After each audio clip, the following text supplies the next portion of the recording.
white and we're looking good. You'll be in for a fight and we fight pretty good. Getting goals is our job and we get goals good. Looking good, we are Carlisle United.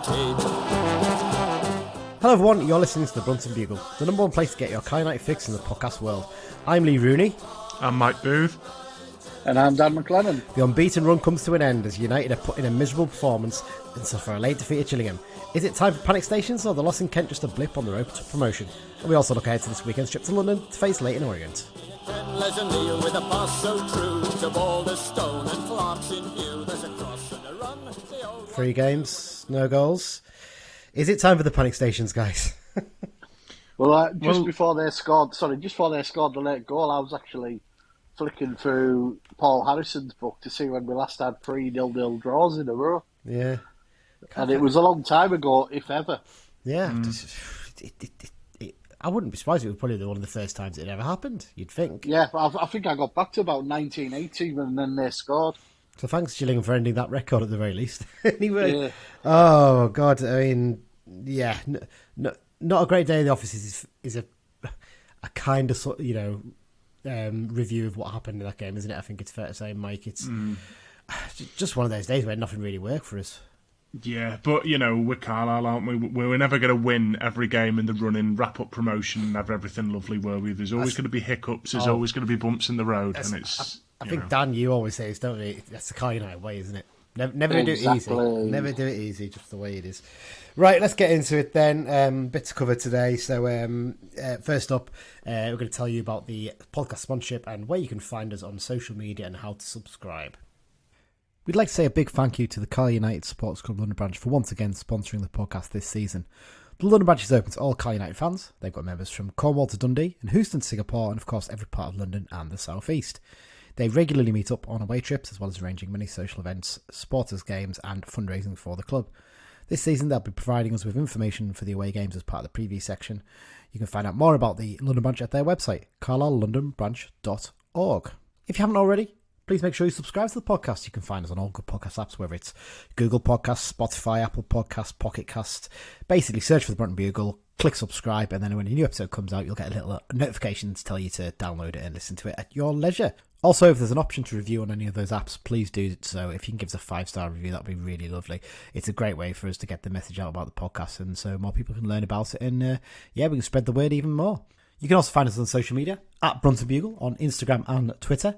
If you go onto Facebook and search for the Brunton Bugle, click like as well, you can follow our page. We're also on the Be Just and Fear Not Facebook group, and also on the Buzz Back message board, the new message board that's replaced the Cumbrians.net. And also, if you want to drop us an email, bruntonbugle@gmail.com.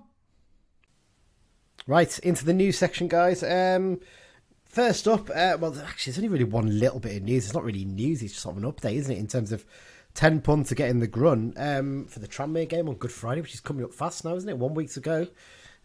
Sales are over 7k already. So we look set for the biggest crowd of the season so far, don't we, with this, Dan? It looks like it's going to be a bumper Brunton attendance. Yeah, sales are flying. There's quite a few businesses have got behind the campaign, and I think if we could get a positive result on Saturday, you'll really see sales ramp up. It's Good Friday. There's not many people working. Yeah. Unfortunately, I am, so I'm likely going to miss it, as I've just found out. But never mind. But yeah, I think the 5 figures is going to happen, and hopefully a lot more. I mean, if we won on Saturday, what is your excuse not to go unless you're working? Exactly, It's a massive game if we win on Saturday as well, because suddenly we close in on all the teams at the top, really. So yeah, very exciting potentially. Obviously, it's a great. But bear in mind as well that 7k figure doesn't include away fans. Obviously, they're not going to bring a lot, but I think, like you say, 5 figures is inevitable, to be honest. I mean, I haven't bought mine yet. Most people get them on the week of the game, so there'll be a bit of a surge, I think. And there's not a huge amount of seating tickets left. I think they've basically removed effectively the social distancing block they had in the East Stand, haven't they? Basically, so I'm surprised they've kept it that long. To be honest, it only occurred to me the other day when I was looking at that block, and they said, "Oh, there's no seating tickets left for some of the games." And you think, there's loads of spaces in that stand, isn't there? But I think what that is I think it's because it was put in the summer. Yeah. I think they've sort of said we'll run it for the season.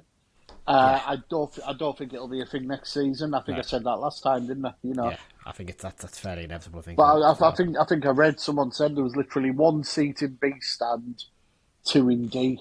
Which there you go. It's incredible, isn't it? It should be a brilliant attendance for this game. And just wait until you see the Warwick Road end. Oh well, you've got some things planned for that, haven't you? You can't really tell us too much yet. You maybe tell us in next week's episode. Yes, Give us a little taster.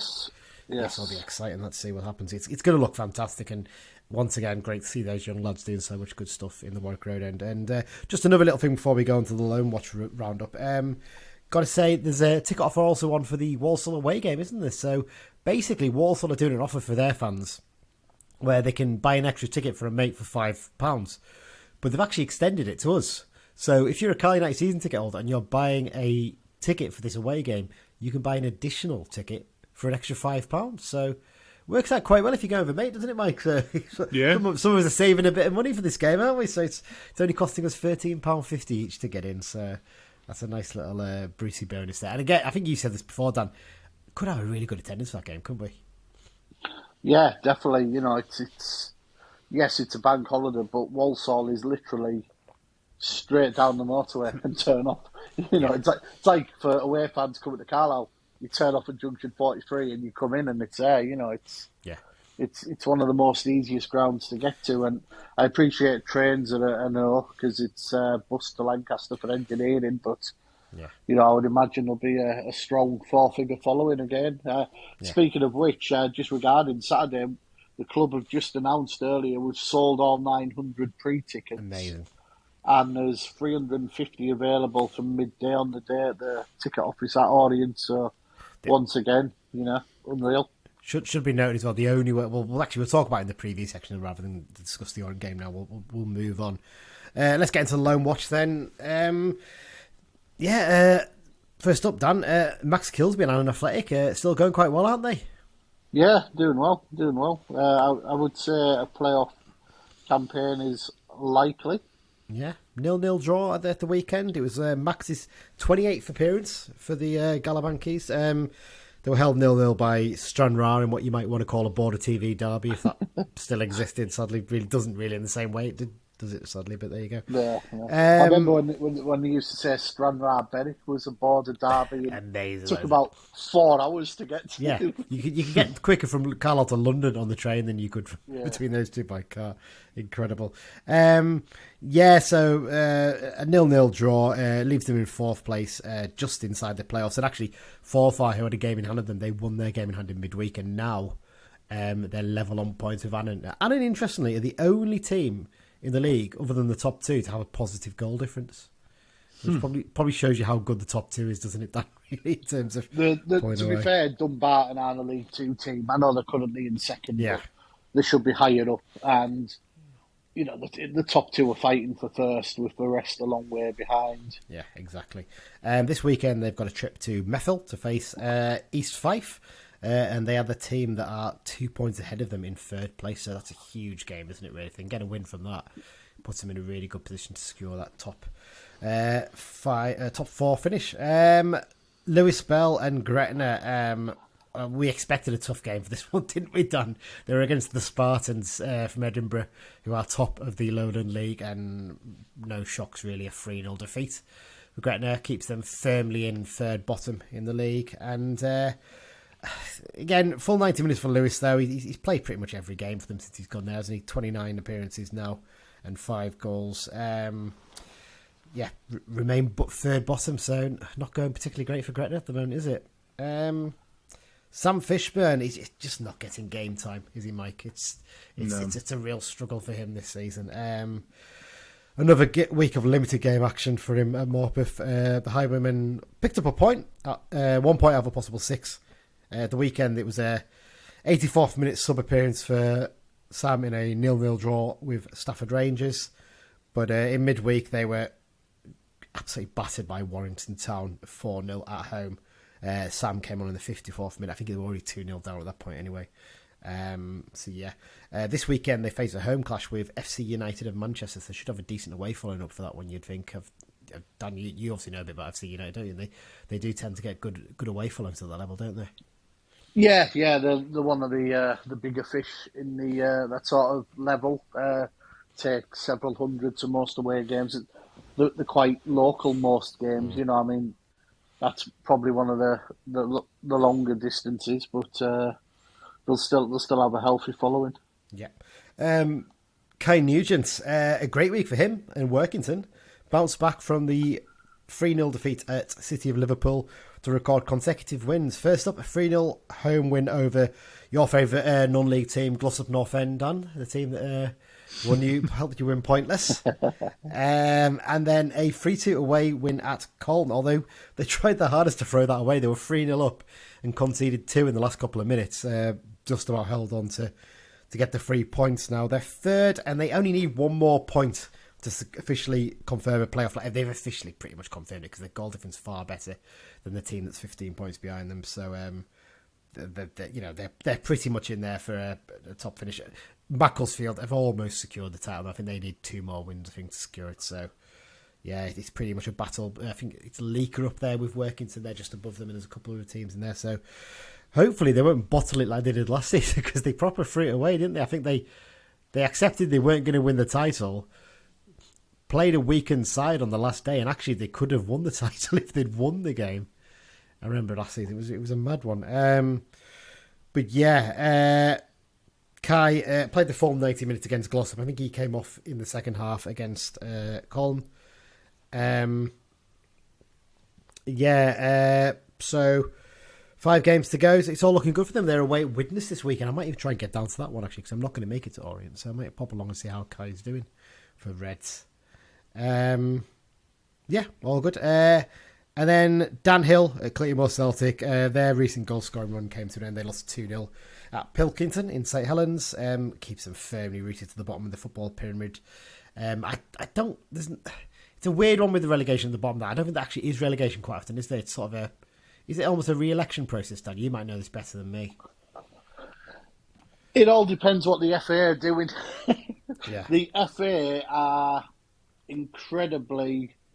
They seem to change every season at the moment. Yeah. So it could literally be anything.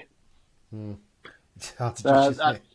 I was reading that some leagues are staying at a slightly higher number, and I think they had a grand master plan, and it seems to change every year at the moment. I think at Workington's level, because at Workington's level you've got the Northern Premier Division, which is the level above them, and then you've got the 3 leagues, the West, the East, and the Midlands ones, haven't you? And I think for that one, 2 teams are going up for each of those leagues this season, and then the coming down from the division above is 4 teams. So you'll have 6 going up, 4 going down, but that then brings the division above to 24 teams. I think that's always been the aim, basically. So trying to balance the divisions out to be 24 sides in each. So interesting to see what happens. They were supposed to play Hull Crawl both in midweek, but again, for the second time, it was a victim of the weather. This weekend, they played back-to-back home games on Saturday and Tuesday against Ashton United and another former Football League side, Nelson. So there you go. Okay, we've done as much as we can to put this off, but let's get into it. Gillingham 1, Carlisle United 0. Oh, where do you start with this performance, Dan? It was pretty dire, wasn't it? Yeah. It's going to sound weird, this. I've said it to a couple of people, so they'll sort of know what I mean. Yeah. I actually think defeat was better than a draw. As a wake-up call, almost. Basically, yeah. I can get that. I think if we draw 0-0 off the back of a tepid performance, we would sort of have went, it's a clean sheet, and point on the road, go again. Whereas by getting beat, we realised we weren't that good, and we started Patrick and Gordon, which is something I've fancied seeing as a change, and it just didn't happen. Neither of them played well, and I think it sort of gives Simmo a free pass to have a bit of a go at them. Yeah, not in a bad way, but come on guys, we're we're fourth in the league. We've got a chance of top 3 here. You know, let's get it out of the system and go again. And it would be peak Carlisle United to go and win at Orient on Saturday, wouldn't it? As a sort of comeback from it, you know. Yeah. Would you agree with that, Mike? I mean, Simmo wasn't happy after the game, I think it's fair to say, was he? Yeah, I think so. I mean, for me, the solution, you know, you don't need to make wholesale changes, but I mean, the solution is obvious. The goals have dried up, and you've got one of the league's top goal scorers sat on the bench. So I think it's time to bring Dennis back in. I am a big fan of Joe Garner. I think what he brings to the team and how he links play up. But sometimes Dennis opens games up by scoring a goal from nothing, and then when you're 1-0 up, you know, the opposition are going to leave more gaps. And I think, yeah, he's been sat on the bench. He's been patient. He's probably fresh. Certainly starting against Orient for me. Yeah, I think we'll talk about that later on in the preview section, but yeah, I think most people would agree that Dennis has probably earned his right to have another go now. You mentioned team selection there, Dan, just before. Fair to say it was a slight surprise to see Simmo make this change and go with a 3-4-3 rather than a 3-5-2. You know, Dennis and Edmondson dropped out from starting midweek against Bradford, and in came Patrick, Gordon and Garner. I think it's Gordon's first start in a while, that wasn't it, as well, from what I remember. You said you'd wanted to see it, but were you a little bit surprised to see it used in this game? Possibly, but at the same time, I can see why it did.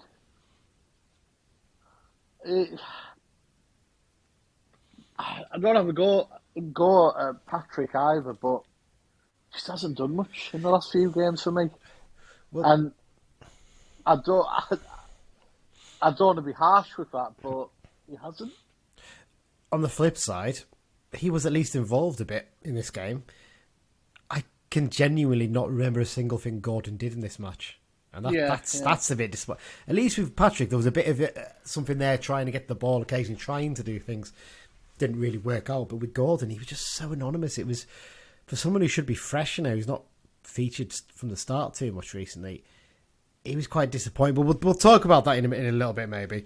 In terms of the chance, I mean, I took, whenever I do this, when I do the running order, I always put together the chances based on watching the extended highlights and what other ones that I can remember in my head.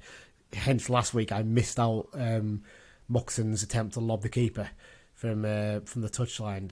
That didn't appear in the extended highlights for some strange reason. I don't think I've missed anything here in these. And when you read through them, guys, there's no real major chances, is there? And that's probably one of the most frustrating things. Gillingham are not peppered us with shots, and Holy's not had to make dozens of saves. It's all a bit much of a muchness, isn't it? Yeah, well, 3 shots, 1 on target for us tells the story, doesn't it, really? We should be doing a lot better than that.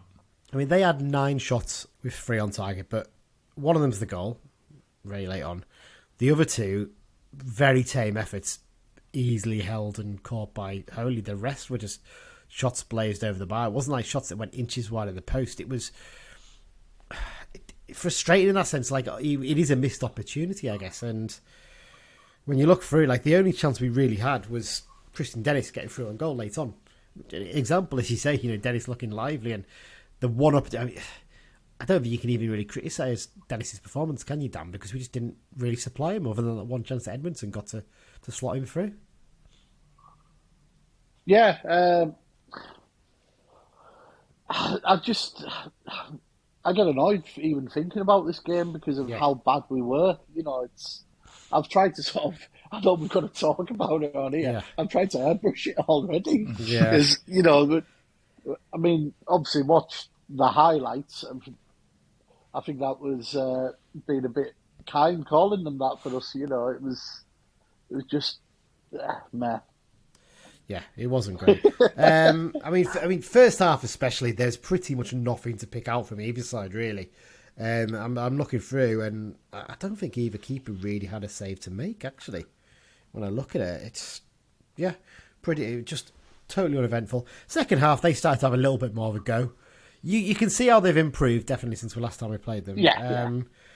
But again, like I said, nothing really for Holy to do. And then there was one controversial moment, though. And I don't think as much was made of this as it should have been. Should we have had a penalty? For me, Ben Barkley gets to the ball first. it's either a goal kick because he puts it over the bar, or it's a penalty because it comes off Barkley. He might just clip off the defender, to be fair as well, but he brings down Barkley before he touches the ball. I think it's one of them. If it was against us, I'd maybe be arguing about it. I think it's pretty contentious, to be honest. I'm not saying we deserved anything there. I'm just saying it's one of those moments you look back and you think, why wasn't so much made of that? Because I mean, some of the players did. But... My mate who was there said when asked about that decision, said he gave a corner, which was the least improbable of any decision. Exactly. I think that sort of summed it up, if you know what I mean. Well, because the referee was Charles Breakspear in the end. It wasn't James Bell, who was originally down to do the game. He got replaced by the fourth official, so I'm not sure exactly what happened there, especially because James Bell's a championship level official. But he's only refereed like 12 games this season, so I think he's had injury issues. So I wonder if that's what's happened, and in the end we've ended up... And Breakspear, from memory, is not particularly great referee at this level, sadly. They started to create a few more chances then. Ben Barkley for the second game in a row, maybe. No, he didn't get lucky, but he had a particularly decent professional foul in there to stop a player getting away. In this case, it was Tristan Abrams, wasn't it? He was going to get past him, I think so. Thank God he stopped that, because that would have been the icing on the cake, wouldn't it, if he'd scored? And then the goal. And the goal's just so sloppy, isn't it? It's so frustrating because it's just a low ball into the box. And Feeney actually does well and gets there before Abrahams to block it, the cross. And it sits up, and I think both Ben Barkley and Callum Guy are just ball watching, not concentrating on Williams, who peels off the pair of them and just smashes the ball past Holy, and he's got no chance. Interestingly, the BBC report, which comes from the Press Association reporters at the game, clearly wasn't paying much attention to what happened, because he said that Holy had spilled a shot in the build-up, which he certainly didn't when you look back at it. He had no chance. He had another good game, actually, Holy. His handling was really good, and he'll be frustrated because that would have put him, one behind Westwood on the clean sheet of one season record, so he'd be a bit frustrated about that one. And I mean, there was barely time to take the kick off, wasn't there, really, after that? It was, scenes of jubilation from their fans and just utter dejection from our players. And, 29-year wait for a league goal against Gillingham at Priestfield continues, doesn't it, Dan? It's an incredible record. I mean, we've not played them that many times in that time period, to be fair, but is it a fair assessment to say, Dan, if we were still playing now, it would still be 0 to us? Possibly, yeah. We might have scuffed one in by then, but yeah. But no, I mean, as we'll discuss in the Orient preview, I think the forward line is back to basics, isn't it? Yeah, it's a frustrating one, isn't it? That the 3 games without a goal is I suppose the big concern here, I guess. And that front three, it kind of one of those things that after. He's gone with the free attacking free, and as you say, I can get it. He wants to get at their defence and get them back. Gillingham played a very sort of flat 4-4-2, didn't they? They weren't no particularly tricky wingers or anything like that. Very solid, good base to work from. But the result was, because their wingers weren't particularly wide, they were fairly well tucked in. They were dominating the ball in midfield because neither of our wing backs were really getting up quite often. They were pinned back a little bit too much, weren't they? And the result was Moxon and Guy were crowded out in midfield, weren't they, Mike? Yeah, I mean, to be honest, I've never really liked the 3-4-3. I much prefer the 3-5-2 that we've been doing. And, Simmo admitted straight away that he got it wrong. I think he could have maybe carried on with the 3-5-2 that we've been doing recently. I think he was maybe trying to be a little bit clever to counteract Gillingham. Are you a little bit surprised? Sorry, go on, Mike. I was just going to say, but at the same time, you do expect more from the players. Are you a little bit surprised he didn't push Mellish into midfield as they have done in the past? Maybe. I mean, go 3-4-3 or 4-3-3. For me, Mellish in recent weeks has seemed a little bit. I don't quite know the word. A little bit kind of scared. A little bit. He hasn't been, running forward the way that he was earlier. Do you think that's maybe a case of him actually being a bit more switched on defensively and actually realising? Yeah, possibly. Yeah, because there's an argument he's probably been our best defender in the last 3 games. Actually, yeah, there's a strong case for that. I also maybe a case that teams are sort of working out right. if we stop him going forward, down the left they lose a little bit, especially as Patrick's a bit off form and Gordon's not been coming in. So, yeah, I wonder if they're maybe switching on a little bit to restricting us down the left, and that's where part of the problem's coming. Kind of feels to me, Dan, if you're going to play that 3-4-3, one of the three in the front three has got to be Jordan Gibson. What do you think? Possibly. If only because it gives you that option for him to drop back into midfield, and he gets back as well. I mean, against that, McColeman's played sort of the 10 role, and he's played it well, especially the pressing side of it. Yeah. I think more if you're playing that front three, I think he should be the one on the right, really, rather than. Yeah, I think if you play Gibson on the right, you can change it to a 3-5-2 without having to sub anyone off, can't you? Yeah, and you don't have to push Mellish into midfield, that kind of thing. You can work around that way, and I think as well. You made a comment about Patrick's performance today, so I do agree with you, Dan. I don't think it was particularly great at the weekend, but all of his best performances from us come from playing off the left, and he played pretty much the whole of the game against Gillingham on the right. Gordon wasn't affecting the game on the left. I don't get why we didn't switch that at some point and tell Amari, go on, you have a run at the right back. It seemed a very, very strange decision, that, and I'd like to see him playing back in that sort of role where he's drifting out to the left and cutting in, because he can cause problems, and you can get round defenders as well. You can get round the centre-backs and the full-backs on the touchline from that side, whereas he just doesn't do it as much on the right, does he? Yeah, a bit frustrating. I have to say, Jabbo in co-commentary, he wasn't too impressed with Gordon. He sort of seemed to be suggesting that he was hiding a little bit, and said that it's easy to slag off Patrick, but Patrick was getting on the ball and trying to make things happen, whereas Gordon was kind of hiding a little bit. And yeah, you've got to take what Jabbo says seriously. Is that, I mean, we'll talk about Jabbo in a sec, but is that maybe a sort of a learning curve for J.K. Gordon, you think, Dan? Massive. Because Patrick's got a bit more experience now, and he probably knows that he has to try and get involved in the game. J.K. Gordon cannot. There's a few times actually in the game where he was waiting for the ball to come to him, wasn't he? And he needs to come to it a little bit more. His loan spells sort of gone in reverse, because he was absolutely flying when he started. He scored on his debut, scored against Rochdale, played well, we were doing well. And then he's ended up on the bench the last few games, didn't come off in a couple of games. It sort of regressed. It's maybe a confidence thing you maybe think with that as well. I know actually on his Instagram stories today, he's posted up a load of action shots from his time with us, basically. So maybe he's like looking at the good moments and trying to, G himself up a little bit to try and get himself playing a bit better, because he can still have a big part to play. There's 8 games to go, and I'm sure he's going to be involved at some point. But you'd think that a player in his position who sort of was starting and now he's sort of out the team, you'd think that he'd really want to make an impression when he's starting, because he knows that if he doesn't, then he'll be out the team again. That's the difference with under-23 football, isn't it? I suppose it's a big step up that you place it on the line here. With under-23s, he knows he's going to play most weeks. Yeah, it's a lot more difficult, isn't it? I suppose. Owen Moxon, I mentioned last week that he maybe could be dropped. We could not drop him, but rest him for this game. Freshen him up a little bit, getting ready for the Orient game the following week. Now, I don't think he looked off the pace in terms of fitness or anything like that for this game. But again, he's our top-rated player for this game with 7.2, but then he takes all set piece and stuff like that, so he's always going to have more of a chance to be right up there. Do you feel like at the moment, Dan, maybe he's trying a little bit too hard at the moment? He's trying to force everything rather than keeping it simple at times. I know he loves to do the little turns to create space, but he seems to be doing it a little bit too often for my liking.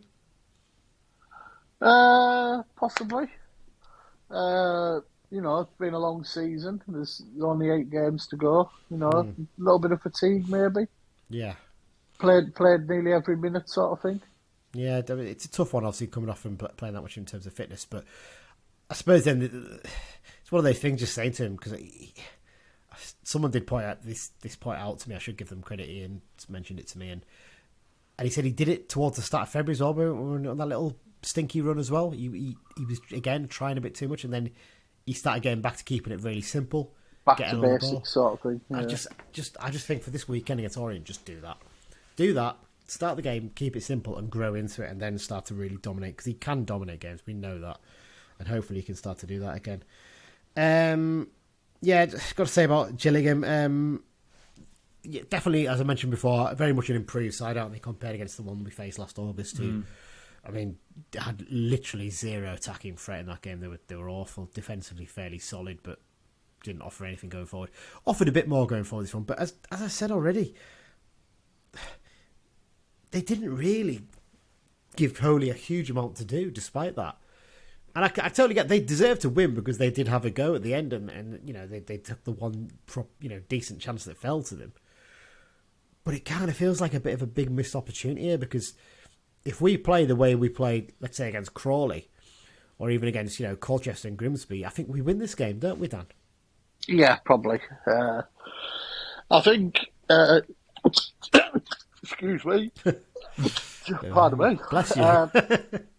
I actually think Gillingham could do a bit of a Stevenage next season with the right signings. I think if they get some few signings this summer, they'll be up there. Because they have got a bit of, we talked about some of the names that are there. There's some solid players there, and the way Harris has got them going now, with some good recruitment in the summer, I think they could do a lot better. But it's almost reminiscent of us, isn't it? Last season, I suppose, and this game's probably reminiscent of our game against Northampton last season in that sense.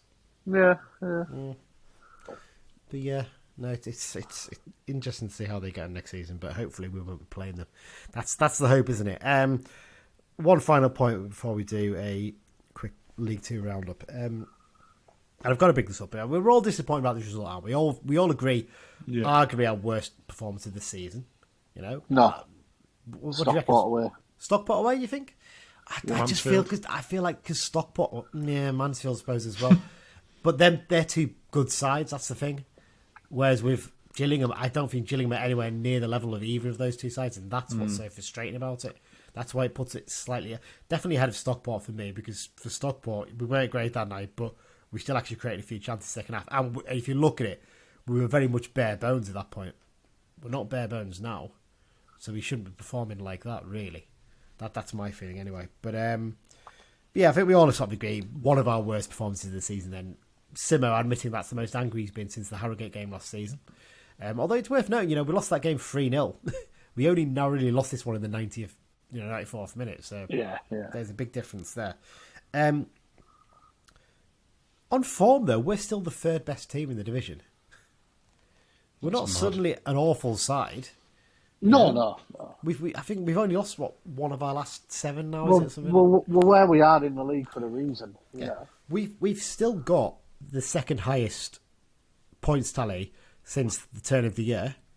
That brings me to some of the stuff I saw on social media after the game. Yeah, this you was the think we're just being relegated from some folk. It's astonishing. The reaction of some is, I'm going to say it out now, pathetic. It's really pathetic. As Mike said, it's Carlisle United. We don't do it simple. No. And it's one loss. And people acting like we've been awful for 3 games. Stevenage stink the game out. Fair play, we couldn't find a way through, but we didn't play that badly in that game. And we could have nicked it. We had a couple of chances to potentially nick it. Against Bradford, excellent first half. Second half, they came out a lot stronger with a big crowd behind them. Of course, they were going to cause us problems. But again, we could have nicked it at the end. Played really well in that game. Yes, the Gillingham game, we didn't play well. Let's not act like it's a complete revision of history to suggest that we've been awful over the last 3 games.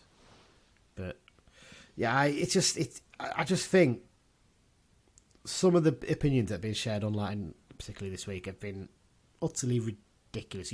We've been replying to a few of them on Twitter, possibly, Mike. I think, or at least commented to a few of them at least. Anyway, yeah. What's your thoughts on it?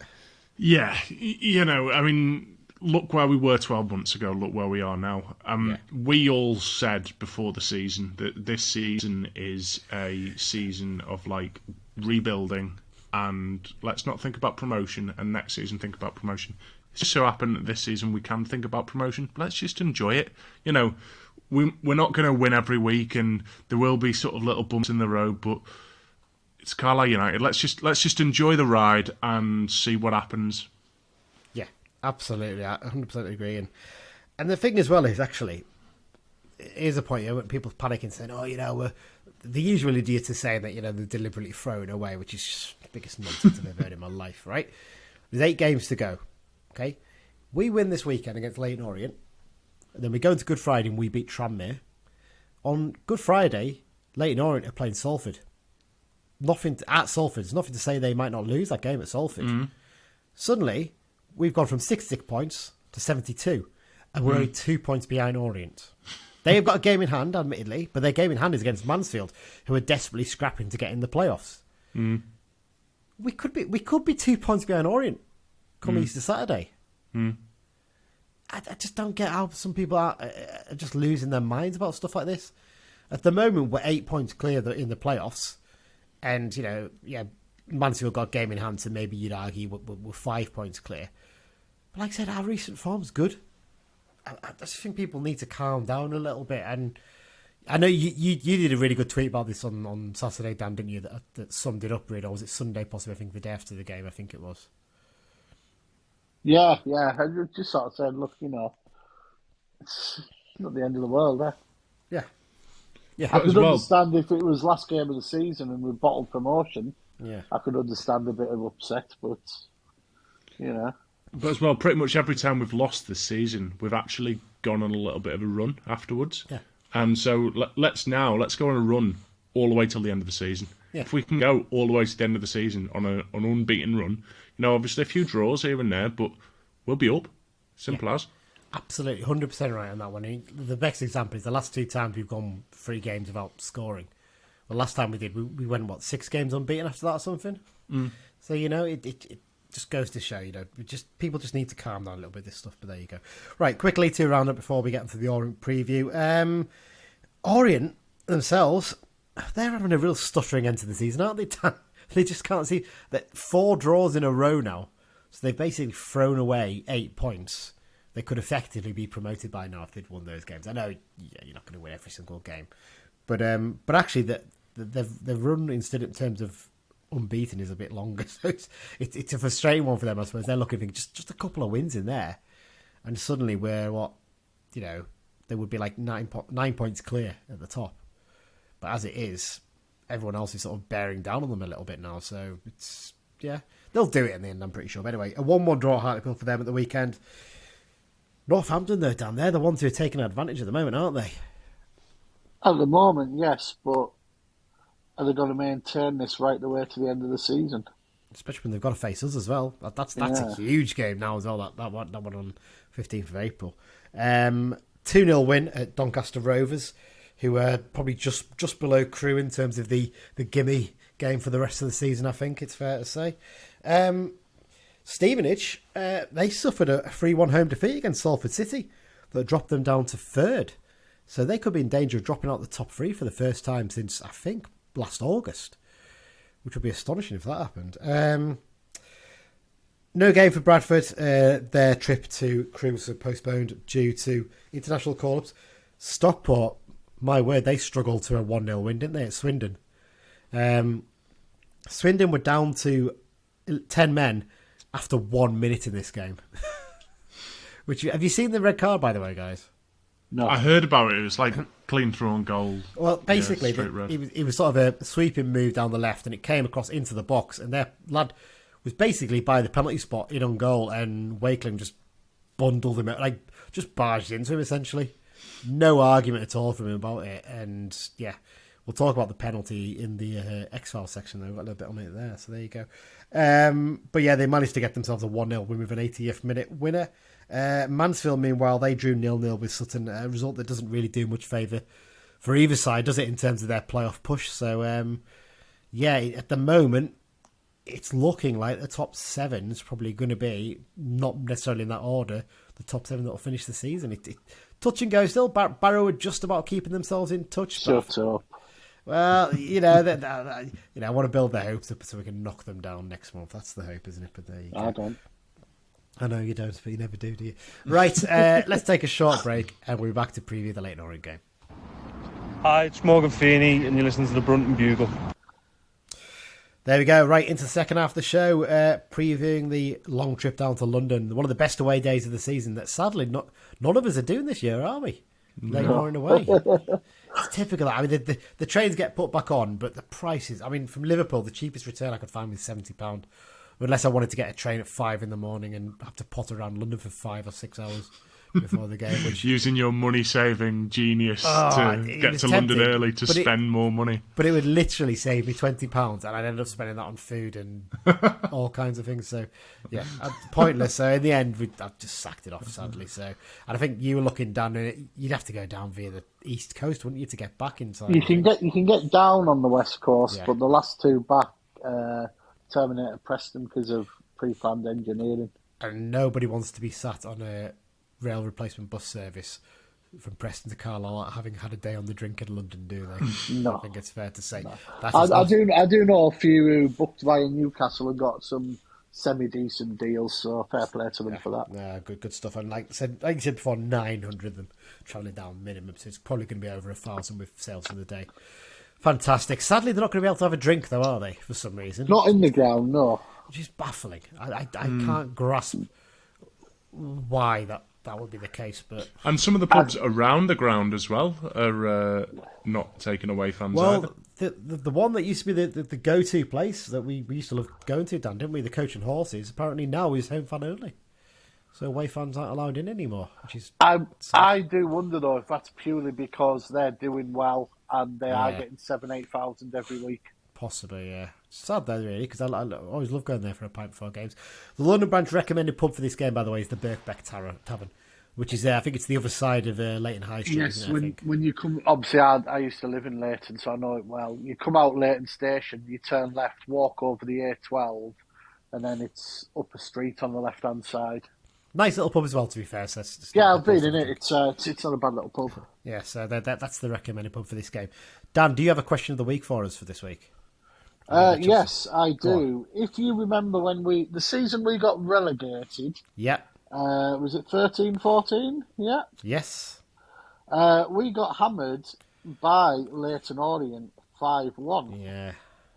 Yeah, and it was the first game of the season, wasn't it? Yeah, yeah. And obviously our recruitment had been pitfall. I know you're going to do it. So I would like you to name our subs bench for that game. Oh my word! This is going to be. This is in the tough category. Right. The thing I'm thinking with this is, right, Lee Miller started the game because he got sent off for poleaxing one of their players right in front of the Orient fans. Oh, who was on the bench that day? Should we start with sub-keeper? Dan Hanford, was it, by then? Or was it... No, was that before Hanford? No! Greg Fleming. I think Greg Fleming is your sub-keeper. I think Fleming, yeah. So we'll go Greg Fleming for sub-keeper, because I'm sure Gillespie started the season before he got injured. I think we had Kevin Feely in at that point, I think. No, he came or after did he come in a little bit later? Because I know he certainly played at Bradford a couple of weeks later. He played at Bradford, he came later. Yeah. I feel like it's... Paul Black, maybe? Again, I have a feeling he was a little bit late. It's hard because we did make a couple of late panicked signings in that transfer window. Because I can remember the Bradford game a lot better than the Orient game for some mad reason. I have a feeling Pat Brough might have been on the bench for this one. I don't think he started it. I think he was on the bench. So I'd go Fleming, Brough. Lewis Guy was definitely with us by then, so I think he might have been on it when he started. I don't know, but let's say it's the bench. Midfielder wise, Dave Symington starting. But let's go Symington. So Symington. We're gonna have to name some strikers in here, aren't we? Mark Beck, yeah. Was James Berrett still with us then? He wasn't he? Or was it? No, maybe he'd gone by then, hadn't he? I think. Oh, no, I think Berrett was with us that season. Okay.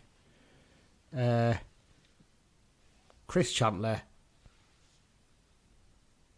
And should we go Noble or Beck or one of the... I think Peter Murph. Was Murph still with us? Oh, we'll go Murphy. No, I think he'd gone by then, hadn't he? Danny Livesey? Sure. Danny Livesey. Let's have Danny Livesey. I think Livesey would have been starting, to be honest, but... I don't know, because Mike Edwards... Was Mike... I don't know. Anyway, Dan, we haven't got a clue. So go on. Right. Put us out on misery. You've got some of them. Have we? Oh, okay. Greg Fleming was on substitute keeper. Yeah. Pat Brough. Yeah. Paul Thirlwell started on the bench. Oh, okay. Dave Simonton came off the bench in that game. Jack Lynch. Jack Lynch. God, I knew there was another youth team player. I couldn't remember who he was. Mark Beck. Oh, okay. And Alex Salmon. Oh, wow. So there's the only ones we didn't get were Fairwell and the two youth lads, weren't they? The starting 11 was Gillespie, Livesey, Edwards, Reece James, David Amu, Liam Noble, Josh Gillies, Brad Potts, James Bennett, Lee Miller, and Lewis Guy. I completely forgot that Josh Gillies had played for us, Yeah. Because I was just trying to think of that shirt, because I really like that shirt, and trying to think of players that I'd seen in that blue home shirt. Soccer Base has 51 players listed as being on the team sheet for us that season. That's just ridiculous, when you think about it. It's just, 51. Imagine this season it'd be much lower, wouldn't it? It'd be that was the year the likes of Sam Byrne came on loan. Don't mention his name in front of me. Yeah. Charney Ekejimeni. Mickey Brennan? Yeah. Was he there as well? Drennan was there, yeah. Nathan Eccleston. Wow, Craig Rodden. Let's just leave it there, shall we? Let's move on. Danny Butterfield. Yeah. James Pearson. James Pearson. Yeah, let's say about that meme, isn't it? Right, guys can just have the best time just naming obscure footballers to each other. Lucas Dawson was like the original Lucas Jensen, wasn't he? Played one Dean game. Bazasnis was at the club. That's crazy, and he's playing for Reading now. That's mad. Right, before we name any more, let's move on. Behind Enemy Lines. This week we spoke to one of our favourite pods to speak to. It's the Lowdown podcast, the Leyton Orient podcast. And I spoke to, I better check his name here, because actually I haven't actually spoken to him yet. This is the thing. I'm saying I spoke to, but actually I'm not speaking to them until later on today, because this is just the way the timings work sometimes. I'm speaking to Adam Parks. Yes, I spoke to Adam Parks from the Lowdown podcast. It's pretty obvious what we talked about. What an incredible season they're having. Their recent run of draws, and whether they're stuttering a bit over the line. And of course we had to ask him about Richie Wellens and whether he's as much of a gobshot as we all think. But there you go. Right, here's the chat I had with Adam. So for this week's Behind Enemy Line sections, we're speaking to Adam from the Lowdown Leyton Orient podcast. Adam, you guys are having a remarkable season, especially the first half of the season has been incredible. But you're now on the brink of a return to League One for the first time in 9 seasons. Surely you cannot mess it up from this point here. You'd think that, but Richie would like to point out that every fan base is the same. So it doesn't matter about being Little Leyton Orient. But I'd say that if we weren't doing what seemingly every other team was doing, we'd be a little bit more concerned. But everyone else is dropping points when we're dropping points. So far, the luck's been with us. We probably earned that luck in the first half of the season, but we've been a bit patchy since. We've only lost 5 games. It's not like we've been dreadful. Our defence has been outstanding. We've managed games really well. We've had a couple of lucky games as well. The Grimsby game we should have lost. Lawrence Figueroa, obviously saving a penalty in the last 10 minutes. And a game against yourselves where we won a game where we were a bit lucky. The luck was against you. So it comes and goes, doesn't it? And I think we spoke about this earlier, about what happens in some of your games as well. Like the Orient game is different when you think it was Mellish was offside against Barrow, is it? Yeah, we got lucky there, to be fair. Right. It's all peaks and troughs, Yeah, exactly. That first half of the season, I said that unbelievable. It must be the stuff of dreams. I mean, if I remember rightly, best ever start to a 4th tier season, I think, for any team. I think you eclipsed, was it York City, I think, in the early 90s? Yeah, we started the season like all guns blazing. I mean, I think you can't be nothing but impressed with what Richie's done since he came in. The start, at the end of last season, and we've been averaging 2 points a game ever since then, and we were on fire at the beginning of the season in terms of results. We weren't prolific. We haven't really blown anyone away. I think we scored 4 goals once, and that was against Hartlepool. We won 4-2. But in no way prolific. We haven't got any leading scorers in the top 10. Our leading scorer's got 9. We're not a one-man team like Bradford City. You take his goals out, Andy Cook's goals out, and they're nowhere to be seen. But, that start, we still couldn't believe it. There's still a lot of anti-happy clappy Orient fans around that the wheels didn't come off. This is not going to last. But we're still there. And I think, bar 1 week this season, I think we've been top. So would it be disappointing if we didn't win the league? Yes, 100%. But there's a lot of older Orient fans, probably 30, 35 and above, that were just happy to be third and just get into League One, because we've seen it all before. And we've had a tough time of it in the last 10 years. So we'd like to just have another memorable day. That sounds remarkably familiar to me in terms of as a mid to late 30s, well, more like late 30s Carlisle United fan. I know exactly. Someone called me middle-aged today at 42, and at that point it dawned on me that I was. Yeah, it's one of those things. It catches up on you eventually, doesn't it? One thing that we noticed when talking about in our podcast in the past about this is that your recruitment has been so solid, because you haven't had to make. You look at some teams. I mean, even I'll give an example of Bradford and even Stockport. They look like they're going out on a trolley dash almost in January to bring players in and try and push themselves up to that top. Your summer recruitment last August, there's not masses of players coming in. There's a few players coming in. You've also permanently signed, a couple of players who've been on loan, I think, as well, and stuff like that. It's steady recruitment. Same in January. You've only had 3 or 4 players, and one of them, I think, a couple of them maybe to replace loan players. How important has it been having that squad in the way it's been? Because it's fairly similar at Carlisle and what's happened. We did have a bit of a big recruitment in the summer, but in January it was very much the same, just adding those few players. I'd like you to say that to the anti-Martin Ling Brigade. We've had our problem with some of the stuff that we've done in the last few years, but if you look at the whole team, our first 11, if I could reel them off now, Lawrence Figueroa was around during Ross Edmonton's days, so he's been there a while. Tom James was here last season under Kenny Jackett. We had Omar Beckles, Dan Happy, who started the season, was here last season, and Jaden Sweeney was a youth prospect, so he didn't play, but he was around. Darren Prattley was around. Craig Clay was around. Paul Smith was around. Theo Archibald was on loan. We signed him permanently in the summer.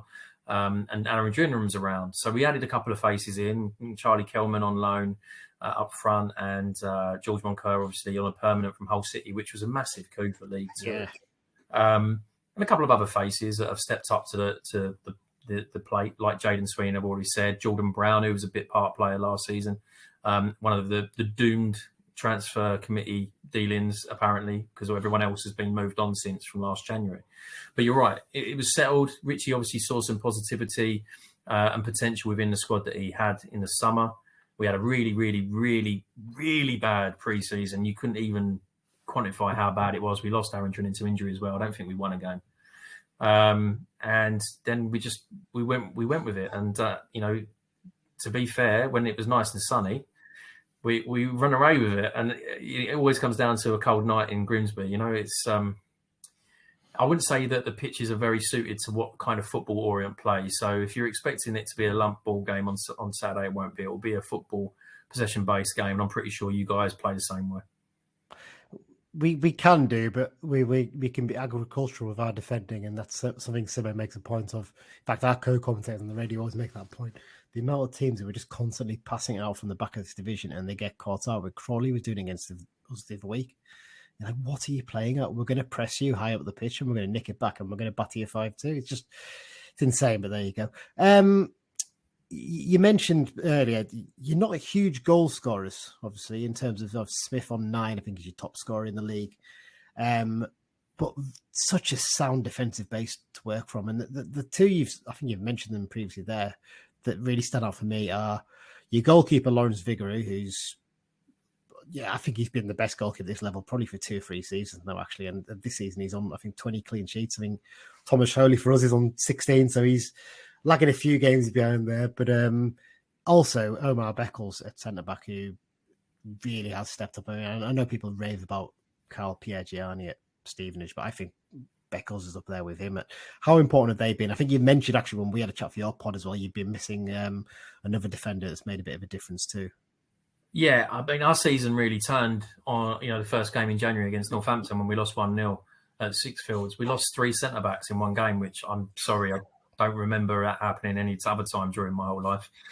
We had Omar Beckles sent off, Dan Happy had an injury, and Shad Ogie, who was quite good last year, hasn't really had a sniff this year because he was injured and he started the season suspended. So Dan Happy took his spot. We really missed Dan Happy. And we probably, I'm not trying to be big-headed about it. If Dan Happy hadn't got injured in the beginning of January, we'd probably be promoted now. They would have had a lot more clean sheets. And before we went to Hartlepool, I said, if we keep a clean sheet, we'll win. And it's one of those things, we'll score a goal. But that solidity is obviously based in the way we play, which can be quite risky. You mentioned about playing the ball out from the back, and Omar Beckles is an excellent footballer, obviously chair of the PFA now, so he's got a sound head on him as well. But he can be problematic to the way we play. He's brilliant. Like, to say this now, so if Omar, you're listening, which you probably won't be, but if you are, you're brilliant. You're absolutely super. Great defender. But every now and again, we'll play the ball out from the back, and he'll try and take on 6 players, or he'll have a bad touch, and it puts us under pressure. And there's times when we've been seeing out games where we're making silly mistakes, and he should have taken a card against Swindon, I believe, for their goal, their equaliser. It was Tom James' ball, but he should have taken a card. Just these bits and pieces. But no, you're right. Lawrence Figueroa could easily play Championship football. I think he's a brilliant goalkeeper. Omar Beckles is getting to the end of his career, but he's a very solid League One player. So we're looking forward to hopefully going up with him there. Yeah, onto midfield. You mentioned George Moncur before. I think when we were actually doing our season preview, I think we all picked him out as one of the standout signings at this level. I think alongside probably Richie Smallwood at Bradford, he's probably not really hit the levels that they would have hoped. And maybe that's as much as the players around him that's been the problem there. But with Moncur, he's got someone in Darren Prattley alongside him who's a wise old head, as Ryan Edmondson found out at Brunton Park. I think it's fair to say. How important? I'm presuming they're working as a pairing. I wouldn't express to be an expert on Orient, but how are they working together in midfield this season? I don't think they do. I'll be honest with you. I mean, we play a system where it's 4 at the back, quite a set, English 4 at the back, and then we'll have 3 in midfield. But we have Il Mazzuni, who's been absolutely outstanding on loan from Ipswich, playing with Prattley or Craig Clay in the middle. And Moncur plays in front, so he's playing as a 10 shadow striker. A bit of a free role with Smith or Archibald on either side. Sadlier on the left if he plays as well. So we've been quite settled, and I'd say that Moncur, if you were going to push me on who has disappointed me the most this season, it probably would be Moncur. Oh, wow. So I mean, I think he's a brilliant player. But I don't think we've seen the best of him. He scored 6 or 7 goals, but I think 4 of those are penalties. I'd have expected probably a bit more from him coming from that area. But it could be the way that we play. Our top goal scorer is obviously Smith coming in from the right-hand side or the left-hand side. So our centre forwards, Drinnan and Kelman, have got 3 and 4, I think. And that kind of says a lot. They do a lot of hard work, pulling the defenders out of position and getting the gaps in behind for Smith and Archibald or Sadlier to exploit that space. And we just don't create many chances. So the key to beating the Orient, which I'm sure Paul Simpson knows this already, is if you stop us creating one chance, then you'll probably have a very good shot at winning the game, because at the moment we're shipping a goal. So we'll always let a goal in. So I don't expect it to be a clean sheet on Saturday. But then Orient do this Orient thing where they go and beat someone 4-0 we don't expect. So we don't know. And, I know this is your podcast, so I'm not going to go on with that because I'm glad I got my first. No, that's fair enough. I mean, to be fair, we haven't scored in 3 games, so we're due a goal at some point at least. There you go. So you're bound to score 4 at Brisbane Road, aren't you? So exactly. That's just what it is. Exactly. Let's quickly go back to look at the reverse fixture from early this season. That was a proper barn burner of a game, wasn't it? Plenty of controversy in there. We discussed that on your pod, I think, in terms of the refereeing decisions that we got 2 apologies for. I think everyone accepts that the red card was a correct decision, because the argument is it wouldn't have happened if the penalty was given, but that's not the way it worked. So what's the O's view on that game? Because we feel of all the games we've lost this season, I think we've lost 7 or 8 now. That's the one game where we thought, we could have got something in that. We played well. And that's not to say you guys played bad. You were very good that day, especially Archibald was outstanding. One of the goals he scored was unbelievable. Yeah, first half we were. But I believe we were good first half. Second half, not so much. I think it was like the reverse of the Stockport game. And we started off really bad in the Stockport game. We should have been 3 or 4-0 down in the first 20 minutes. And, we got away with win. Now, I think the Carlisle game, we know we were lucky. But then I suppose at that point you've got to say that we were creating our own luck because of the way that we were playing. Yeah. The run that we were on, I suppose that you could probably point out a few games and where you've had a rub of the green because you've been on a good run, and maybe that wouldn't have happened. If you were down the bottom of the league, I'm sure Rochdale supporters would tell you that they've had horrendous luck in some games. But I suppose it's a mentality of where you are in the league. So, that Carlisle game was tense to watch. I tell you what, it was tense to watch. But that Carlisle game was, we were lucky to get 3 points. But then, would we want VAR in League Two? I don't think so. No, definitely not. I 100% agree there.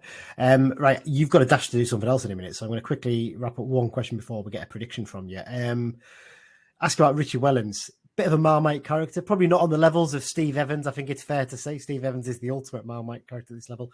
Wellens, he can be quite abrasive, and he's not particularly popular with our fans after the game up at our place. I think it's fair to say he probably doesn't like our fans either, to be fair, the way things went.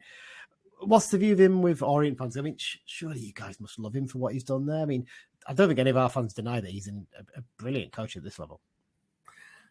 He says his CV says that, doesn't it? I mean, he didn't have the rub of the green at Salford. He probably should have been given more time there, and I think he's got a little bit of bitterness towards the class of '92, the way he was treated there. He didn't get time to change the identity and the personality of the squad with the summer transfer window. And I think he might have been quite successful with a lot of money behind him. But the Orient don't have, pennies in their pocket. So in terms of Richie, he came in, he united the fan base, which was quite fractured after Kenny Jackett. We were going quite well last season, and we thought we were going up last year, and it all went to pieces. And we were worried we were going to go out in the league again, which was, testament to him to, I think we still are at 2 points a game since he took over in March time last year. And the first thing he did was unite the fan base. And that, I can see why other teams or other fans would not like him. His histrionics, the way he is, it's because he's confident. He's been there, done it. He's had a good footballing career as well. He knows how to antagonise people. And now, if he gets the fans having a go at him, which I believe they did at Carlisle, if my memory serves, he had a lot of grief at Carlisle. Yes. And he gave a bit back as well. If he's got the fans having a go at him, they're not having a go and not concentrating on what they should be doing. Yeah. So he knows what he's doing. He's a clever guy. He's a great coach, obviously. He's a good man manager, which he probably wasn't. And he's admitted he wasn't a few years ago at Swindon, potentially with some players. But for example, he essentially sacked Lawrence Figueroa at Swindon. And now Lawrence Figueroa can't say nothing but nice things about him. So, he's a key example of if he gets given time somewhere, he'll grow. He won't be with us long. I think if we go up, there'll be people looking in the summer. I'd like to think that he'd give us another year, just to get us in League One solidly, But he'll go to somewhere in the Northwest, I'm sure. I mean, he's got a back catalogue of teams. He won't go back to somewhere like Doncaster, but I'm sure he'd go somewhere like Blackpool if they're still in the Championship, if they come in for him. But he deserves it. He's obviously a good coach. Yeah. But he's got a chance to create a legacy at a club like Leyton Orient, which is not something that you'd hear many fans say, really. He's changed the mentality of the fans. He's changed the mentality of the club. It's a winning mentality. It's what we expect to do now instead of when we have a street party. It's when we draw, we're pretty upset. So, he's a class act. Got a lot of time for him, a lot of love for him. Not averse to criticism. Not being happy with the last few games and his tactical decisions. And if I had a beer with him, I'd tell him the same thing. But I caveat that with the fact that if I was of a different gender, I'd probably want his babies. That's how much we love him. That's exactly how much we love Richie Wellens. He's an absolute honest, straight down the line guy. Tells you how it is. If someone says something in an interview with him, he'll call it out straight away. And he'll say, "What do you mean? We've not achieved anything yet." It was a question put to him by Dave Victor, our journalist, at one of the games recently. He said, "We've not achieved anything. We one game at a time. We'll get there, but you just got to stick with us." And I think that's the key thing. And he unites a fan base. So it doesn't really matter what other teams think of him. We know they probably don't like him. So, but no one as bad as Steve Evans is there. Absolute monster, that guy. No, I think that's very fair to say. Adam, you very kindly time. Thank you very much. I think this weekend's game, we say this all the time in our pod, it's one of our favourite away days of the season. Sadly, none of us are going down this weekend because the train tickets were put on so late. The cheapest return I could find for Liverpool was £70. And unless I wanted to go there at 5 a.m. and get into London and spend 5 hours pottering around London, where I'd end up spending the money anyway that I'd saved. But yeah, before we finish up, have you got a prediction for the game? I think it could. It sounds like Michael Owen, isn't it? Just saying it could go all kinds of ways. But I think if we don't concede a goal in the first 20 minutes, we'll control the game. The pitch isn't great. It's been taking a bit of a beating because the Tottenham ladies have been playing on there. And so it's not going to be too good at the surface. So I'd be happy with a 1-0 or a 2-1. I do see us conceding. So I'm going to go 1-1 because every time I go 1-1, we tend to win. So let's hope that is. But you've got a lot of fans coming down at the weekend. After speaking to Mark Devlin earlier, he said that you close in on 1,000, I think. And that's no mean feat. So fair play to you guys. And like I said to you in the interview with you earlier, if a team goes up with us this year, I'd rather it be you and neither of Northampton and Stevenage because, proper football fans are hard to come by and, they're a bit plastic, aren't they? So, good luck for the rest of the season. And hopefully it starts after the weekend. Adam, thanks very much for your time. And 100% agree. All the best for the rest of the season after this weekend. And I really hope that it's a pair of us going up next season. We get a nice trip down to London again come the 2023. Let's hope so. Cheers, Adam. Cheers, Lee. Thank you. Yeah, big thanks to Adam for giving up his time to speak to us about all things Leyton Orient. I'm sure they're very excited for this run-in. I can't see them messing up a top 3 place. Can you, Dan? I just feel like it would take something quite special, wouldn't it? Spectacular for them to finish in the playoffs now. I think this run of draws is probably their dip. Yeah. Such as how good they've been this season. Whereas the likes of ourselves, Stevenage and Northampton will probably have a couple of losses at some point. I think this is their dip, such as being how good they are. On the flip side, we did not deserve to get beat off them up here. Yeah, it's weird. Of all the games we've lost this season, that's the one where you'd probably say, other than maybe Northampton, we should have got something from that game, shouldn't we? Yeah. 100%. We were a good team in those games. It's just quite frustrating, but there you go. In terms of the actual recent form, Orient, it's weird because obviously we mentioned those 4 draws in a row. You'll think, that's them dropping off. They're not doing particularly well. I mean, they've not lost in the last 9. So, and actually, if you stretch it back to since November, they've only lost 3 games. 2 of them came in a row against Stevenage and Orient. And since those games, Stevenage and Tranmere, and since then, they've not lost a game. And in fact, they've only conceded 2 goals in 1 game, I think, since they lost 3-0 against Stevenage. So, yeah, they're a tough side to break down, aren't they? I think it's fair to say. So this one's a 3:00 kick-off on Saturday the 1st of April. Hopefully we won't be the April Fools. I know some smart is going to make out the point. You can't be an April Fool after midday, can you? Well, I was just about to say that. Yeah, so I cut you out before you made it on the video. I know that's the way it works, so there you go. Referee for this one, Benjamin Speedy from Liverpool. It's his 3rd season as an EFL referee. There you go. You can get a lift with the ref. Oh, I don't think that's quite socially acceptable. Funny story about that. Michael Oliver, when he started out as a young sort of Football League official in his early 20s, his dad was still a Football League official as well. He was a referee. And there was a game where I think he was the 4th official or the assistant referee, and his dad was the referee for it at Carlisle. And they couldn't travel together in the car over, even though they lived in the same house. The rules say you have to travel separately as referees if you come into a game, the officials. Which is insane when you think about it, isn't it, really? Literally, they can have breakfast that same morning, they're like, see you later, bye. And go jump in separate cars and drive over. It's just ridiculous, isn't it? But there you go. This season, Speedy's taken charge of 29 games, handing out 115 yellows and 4 red cards. Last season, he handed out 96 yellows and 4 red cards in 33 games. So he's already exceeding his yellow cards from last season. He's gone from 3 a game to 4 a game, roughly. Yeah, stepped up a little bit, hasn't it, really? The last United game he took charge of was the 2-1 defeat at Doncaster Rovers on New Year's Day. That's the second United game he's ref this season after the 2-0 defeat at Stockport.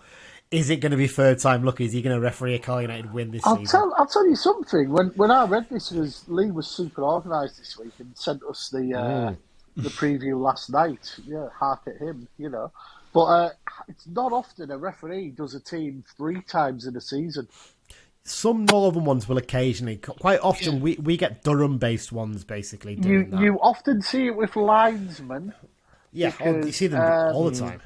that lass who's from Durham who plays for Sunderland, I forget her name. She's often on a midweek night. Yeah, and I think the the lad travelling side. that Ivan Stankovic as well. He does quite a few games. I think of us. Yeah, but in terms of actual referees, it's less common. You do get them twice a season sometimes, but 3 is quite rare. But the biggest surprise in this is the fact that all 3 games are going to be away games that he's refereed. Yeah, and he's a Northwest-based official. You'd think he'd have done at least 1 at Carlisle, but no, he hasn't. So just goes to show sometimes, doesn't it? There you go. Head-to-head record, 60-second meeting between the two sides. Played each other quite a lot, haven't we, actually? Quite surprised. You don't really think about it that much. But 24 wins for United, 15 draws, and 22 wins for the O's. The first time we played them, Dan, was in the 1930s in the FA Cup, wasn't it? When they Leyton Orient. You mentioned this, and when I look at my grounds on Footballology, obviously my top 2 are Brunton Park and Wembley. Next is Rochdale, and then third, because I don't count Wembley as a league ground, is Leyton Orient. Wow. I've been to Leyton Orient 12 times, and yes, I used to live in the vicinity, but I didn't go to watch Orient very much. It was always when Carlisle were there. Apart from once when I went to Orient Leeds with a Leeds fan from Carlisle who I know. Well, there you go. I mean, for me, I think on my Footballology, I think Tranmere, unsurprisingly, is the second most common I've been to, and I think then it's Rochdale after that. So, yeah, sadly going to be losing Rochdale this season by the looks of things, aren't we? Which is really sad to see, but there you go. Yeah, and possibly Hartlepool too. Yeah. They might not be back for a good while either. I would be highly surprised if they were, because you'd imagine if Notts and Wrexham go up, Chesterfield are going to be next to follow them next season, you'd think.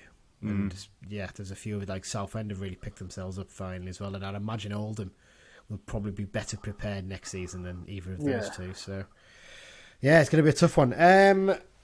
Orient squad then, Dan, let's talk a bit about them in terms of their recruitment. I mean, they're a real standard bearer, aren't they, for having a settled squad and a good unit in there, aren't they, really? Because you look at it, in terms of the recruitment, when I send this thing, I've got this little table thing, haven't I, that shows you the transfers in and out in the summer and in January. And normally it stretches well over into the second page, doesn't it? Theirs is comfortably in 1 page, isn't it? Yeah. And that's the thing that really stands out. They've recruited well, and in January they've done exactly what we did. They've basically just replaced a couple of loans and just tidied the squad up a little bit and added a couple of extra players in, haven't they? Yeah. We all sort of said at the start of the season, the preview, that they could do quite well. And when you look at the squad, it's got we talk about mixes of players. There's players who've been there a while. There's a bit of experience. There's younger. Just you look at the midfield, the likes of Pratley and Monker. They stand out a mile, don't they? Yeah. Absolutely. Two really... you'd imagine Pratley's probably not going to go on too much longer, and if they go up, he might be one that moves on maybe, because has he still got the legs to play in League One maybe at his age? What is he, 38 now or something like that, I think? Can't remember exactly. I'm going to look that up while we're talking. But Moncourt could comfortably play League One level, couldn't he? Yeah. Pratley is 38 in April. Thank you. You did that. You beat me to it while I was typing there. That's just something, isn't it? You imagine with him, maybe this might be, maybe not. Maybe he'll stay on. I don't know, but yeah, he's having a great season again for them as captain. Defensively, so sound, aren't they? Omar Beckles has been a real star performer for them this season at the back, hasn't he? Kind of goes a little bit unheralded, doesn't he? Because everyone goes on about Carl Piergianni and the job he's done at Stevenage, but Beckles, Mike, at Orient has arguably been as good, and he's chipped in a few goals as well along the way, hasn't he? Yeah, definitely. But as well, obviously, the keeper behind him, Vigouroux, I think, for me, is probably the best keeper in the league. And Jaden Sweeney as well. I was just going to mention Sweeney. He was in and out a bit, but he's really nailed his place in the last couple of months. But it's funny, like we were saying before with Gillingham, like, they're almost doing Stevenage, or they're almost going to do a Carlisle next season. But Leyton Orient were fighting for relegation as well last year. That for a bit, they got themselves, I think, away a bit earlier than we did. To be fair, but I mean that away game, Simmo's first game, that was a 6-pointer, to be honest. And I think it'd be fantastic for the league if Orient, Stevenage, and us can all go up from where we were last season. The thing, we mentioned how good their defence is in the midfield. In attack, they've got some talent there. Kieran Sadler coming in from Bolton on loan in January seems a really good signing, just to give them an extra bit of strength in the same way that we brought in Joe Garner to beef it up a little bit. But actually, when you look at it in terms of goal scoring, their top scorer is Paul Smith on 10. The next is George Moncourt on 7. And then they've got a load of players on 5 and 3 goals. They don't have, unlike us, we've got Dennis, we've got goals across the team, of course, but we've got Dennis who's, scoring a high amount of goals. They've only just got one player into double figures, and I think he only got into double figures recently. They don't smash teams. No. There's a lot of 1-0s, 2-0s, 2-1s, and the goal scoring is quite spread about. Yeah. I mean, Theo Archibald's got 5 goals. Which, don't get me wrong, when we went up in 3rd place in 96-97, we had a proper spread of goal scorers. So that's often, as good as... Cheltenham, I think, a couple of years ago, the same, weren't they? I think they did. I don't know if they even had a player in double figures that season. Yeah. Because they spread the goals so well and they defended so well. Theo Archibald's got 5 goals. 2 of them came against us. So, again, that goes. And actually, in terms of assists, I think Archibald's top with 6, yeah. So, they don't have, someone who's, Moxon, who's got, double figures assists for the season. So, they're just so well drilled and everything about them just so well to the point. Which sort of brings me on to talking about their manager, a man who's not particularly popular with Carlisle fans, Mr. Richie Wellens. But, Mike, as much as we might not like him, can't deny at this level he's a very good coach because he's not exactly had, thousands and thousands to spend at Orient. It's a good squad. I'm sure they've got some well-paid players in there, but they're not. It's not like a Stockport, is it, where they're just chucking money at it, is it? They've got a coach in who knows what he's doing. Yeah, definitely. And I was thinking about this the other day, actually. I think I am to blame for Wellens' success as a manager because there was that game a few years ago when he came to Brunton Park as Salford manager. Yeah. And they weren't doing that well. And I gave him a lot of stick for his shoes that day because he just had this awful pair of shoes on that they were kind of like half cowboy boots, half tap dancing shoes. They were just terrible. And the amount of stick I gave him, and I think players would never respect a manager wearing them shoes. And I think from then on, he probably never wore them shoes again, and players respected him as a manager. So I take full responsibility for his success and indeed Leyton Orient's success this season. Yeah, well, there you go. It's quite weird because when he was at Salford, his record wasn't that bad. Yeah, but they just wanted success. I think Gary Neville has admitted since he shouldn't have sacked him, didn't he? I'm sure he said that somewhere that was probably the biggest mistake he's made as Salford manager. You should have just given him time. I've just brought it up here, and he had 30 games, won 11, drew 10, lost 9. Pretty average, isn't it? But, it's not the worst. It's not the worst, is it? Yeah, but they're not a club that gives managers more than one. No. It's easy. You'd imagine they'll Wood be out at the end of the season if they don't go up. Yeah. Because that's their aim, isn't it? So frustrating for them, I guess. You mentioned obviously Lawrence Rigouroux there, Mike. One of the few keepers to play for both Liverpool and Everton. That would be Everton in Chile, of course, though, because he's of Chilean descent. He's played. He went over for a couple of years, didn't he, Dan? I seem to remember early in his career to play over in Chile. I'm sure he's played for Chile at youth level. No, it was just before he signed for Orient. Oh, was it? Yeah, because he was at Tottenham. He's a London lad. He's from Camden. Yeah. He was at Tottenham, and then he went to Liverpool, and he was at Swindon for a while. Yes, that's I'm sure he went on loan to somewhere like Ireland or somewhere. I was looking him up the other day. Waterford he went to, yeah. And then I think he went to Chile, whether it was because of one of his parents, obviously, or you know. I'm just going through his older his Wikipedia page, and it's his dad who was of Chilean descent. Yes, I just checked that. His mother's Jamaican. Yes, you read the same thing as me at the same time, aren't you? Yeah. But yeah, I mean, he's been outstanding, not just this season, but he's probably been the best keeper for probably arguably the last 2 or 3 seasons at this level, hasn't he? It's kind of a little bit of a surprise that a bigger club's not coming through, I'd say, Dan. Yeah.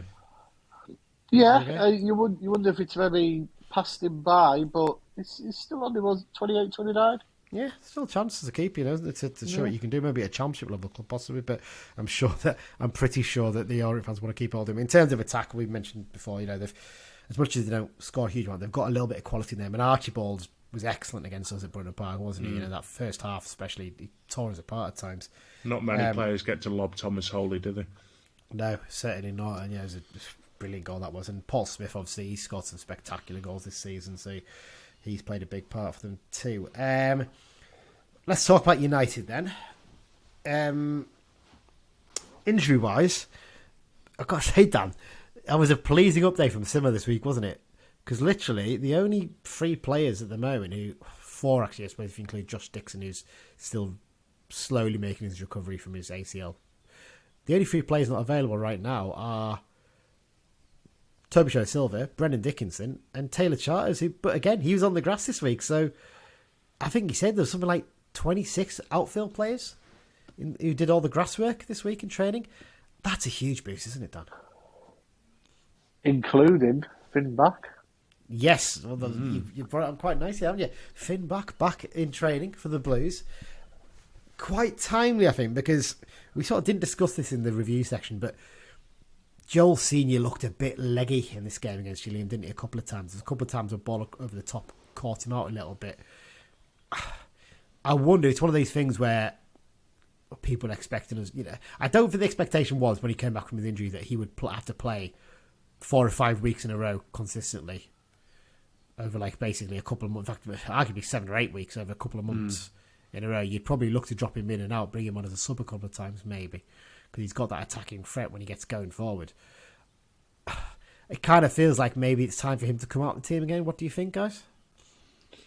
Yeah, I mean, it depends largely on the fitness of our other options there, because I don't think Back will be quite ready to do a full 90 minutes either.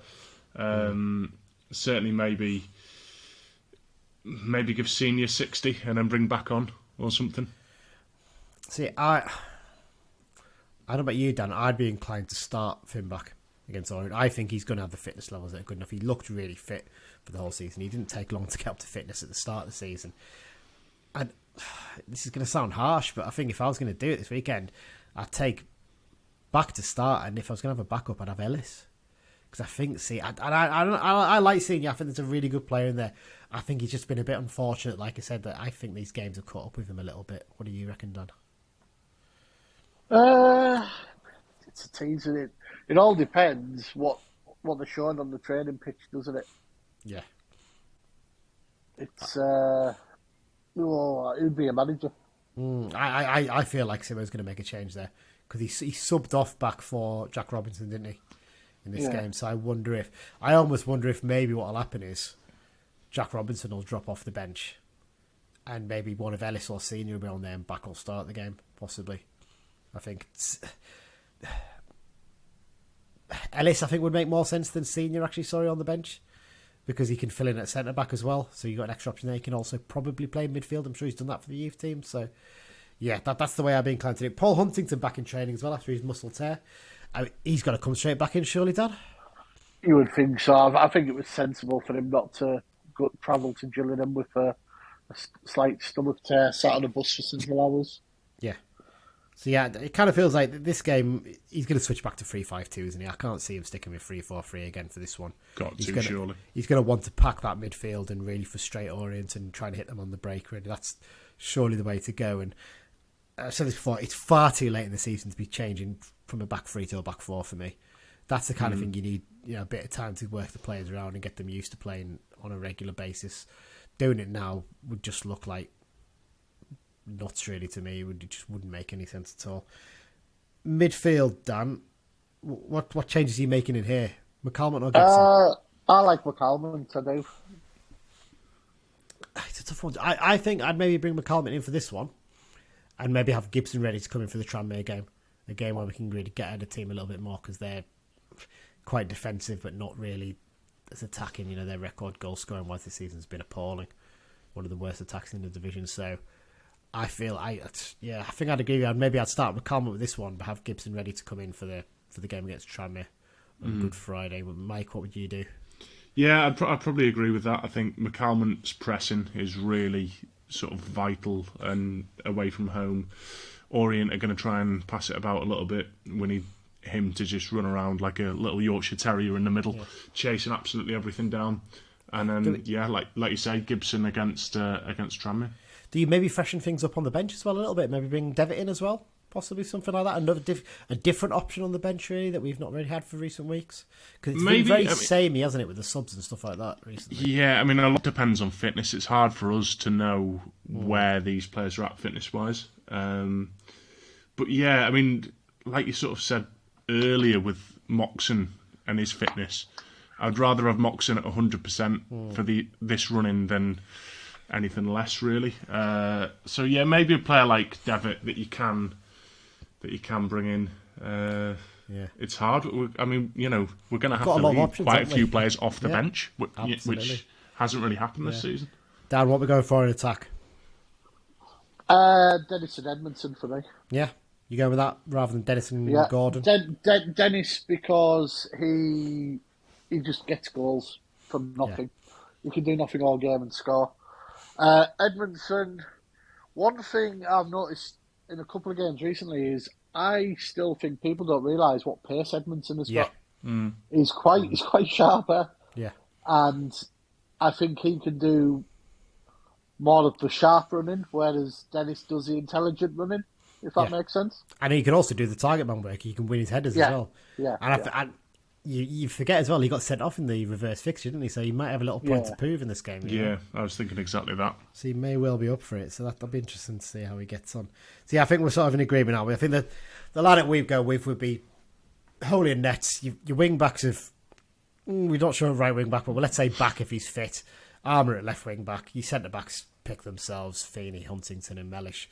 Midfield: Moxon, Guy, and McCalmont, and then up front, Dennis and Edmondson. I think that's probably our strongest team at the moment, isn't it? I think you'd probably say, because Guy's got a little bit off the boil. I'd be inclined as well to bring Gordon on. I know that he didn't do a lot, but I've got this thing for, obviously, a lot of his London-based family are going to be there, and players often, they want to impress the family and this and that and the other. So, yeah, that's what I'd do. Hopefully rise up to it. So, what happened in Gillingham? Well, maybe he's a South London boy, isn't he? Maybe they couldn't get the train from to South to Kent. There you go. Right, we're going to these final 8 fixtures, or 9 fixtures, 8 fixtures. It's 8 fixtures now, isn't it? Yeah, sorry, I didn't change that. It's exciting, isn't it? It's looking forward to this now, and let's have your predictions. Nothing's changed in the prediction league, shock horror, because once again, none of us predicted a 1-0 defeat. So, what are we going for? Dan, you go first. I'm going for the reversal of the Brunton Park fixture and a 3-2 win for Carlisle. Ooh.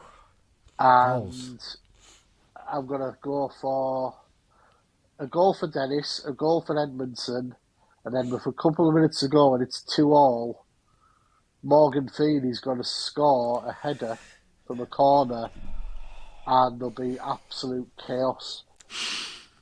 That's so annoying because I wanted to pick those 3 as well. Go on, Mike, you pick yours first while I think of what mine's going to be. I'm going to go for a narrow 1-0 win with Edmondson getting the goal and shushing Darren Pratley.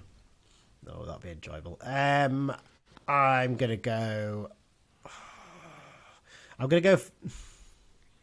Same score as Dan, 3-2. I think it's going to be a barnstorm of this. I really do. Edmondson for one of the goals. Mellish for another. And the winner is going to be Paul Huntington, header from a corner. There you go. Gone for something slightly different. I do want Dennis to score, but I don't want to go for exactly the same as you, Dan. So there you go. Right, on to the X-Files section. A few to cover this week, considering it was an international week. There's a few little bits, isn't there? Yeah, it was. It started off slowly, but it ticked into life. A missed penalty first, Paddy Madden. Yeah. That early guard in the Swindon-Stockport game, County got a penalty, but his team effort was saved. We're then into non-league, and that was the only league goal. Adam Campbell scored for Gateshead in a big 3-2 win at Aldershot as they aimed to stay up and in a right back lander. Ben Richards Everton, former youth player, scored an own goal in Scunthorpe's 4-0 battering at Notts County. There was 16,000 at this game. Astonishing, isn't it? Yeah. Really astonishing.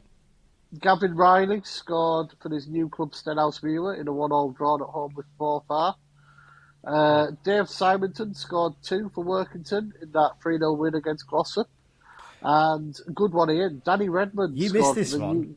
You missed this I one. don't look at Welsh leagues. Well, I looked through the BBC football thing and I just saw Redmond. I was like, is that Danny? Oh, it is Danny Redmond. Yeah. So there you go. Scored for TNS and New Saints in the 7-1 win against Cardiff Met Uni in the Cymru Premier.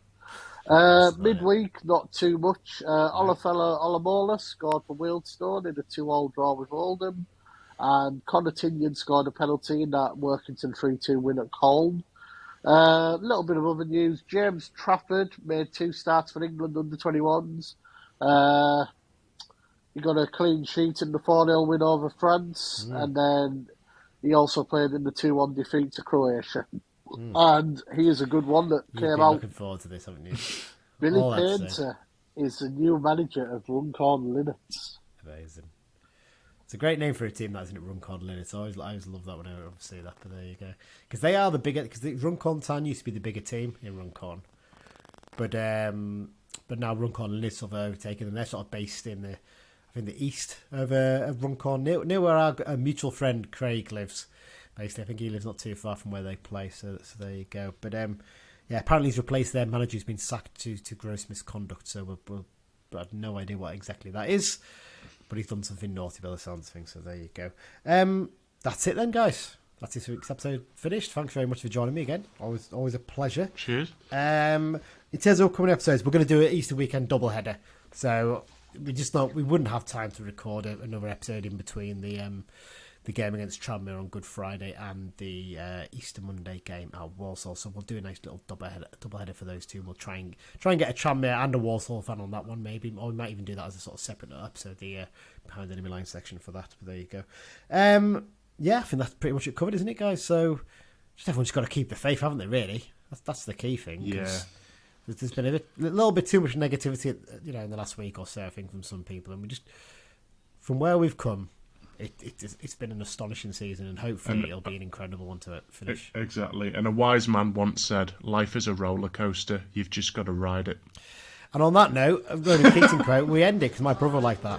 Cheers and up the blues. Up the blues. Up the blues.